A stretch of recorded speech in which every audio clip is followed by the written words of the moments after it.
ফেসবুকে খুঁজে পাওয়া যাচ্ছে না যুব ও ক্রীড়া উপদেষ্টা আসিফ মাহমুদের আইডি।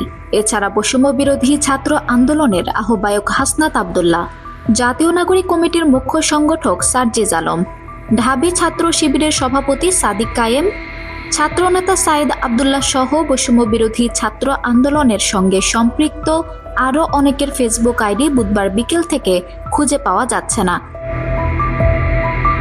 অনেকেই বলছিলেন এই আইডিগুলো ডিসেবলড হয়ে গেছে, তবে বৈষম্য বিরোধী ছাত্র আন্দোলনের একজন সমন্বয়ক বলেন তাদের কারো আইডি ডিসেবলড বা নষ্ট হয়নি, আইডিগুলোতে কিছু সমস্যা হচ্ছিল, তাই তারা ডিঅ্যাক্টিভেট করে রেখেছেন।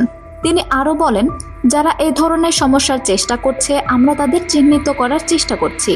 তাদের কয়েকজন বাংলাদেশ থেকেই এই কাজ করছে বলে প্রাথমিকভাবে জেনেছি।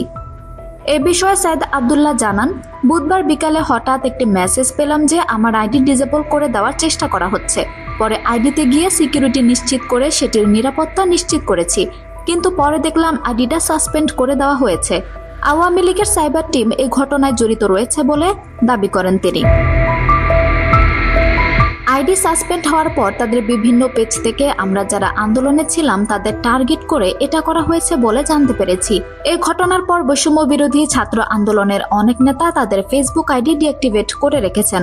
বিষয়টি নিয়ে ঢাকা বিশ্ববিদ্যালয় শাখা ছাত্র শিবিরের সভাপতি সাদিক কায়েম তার একটি ফেসবুকে পোস্টে লিখেছেন, বিশেষ নিরাপত্তা সংক্রান্ত কারণে আমার আইডিটি ডিঅ্যাক্টিভ করা হচ্ছে। এদিকে ইংরেজিতে crack platoon Bangladesh cyber force নামে একটি পেজ থেকে বৈষম্য বিরোধী ছাত্র আন্দোলনে যুক্ত থাকা অনেকের আইডি ও পেজ ডিজেবল করা হয়েছে বলে দাবি করা হচ্ছে।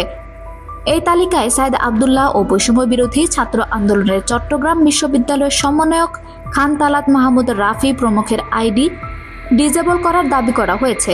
অন্য আরেকটি স্ট্যাটাসে দাবি করা হয়, হাসনাত আব্দুল্লাহর আইডি উড়িয়ে দেওয়ার পর ভয় পেয়ে তারা ডিজেবল করে রেখেছেন। আঞ্জুম হক আরবি, আমার সংবাদ।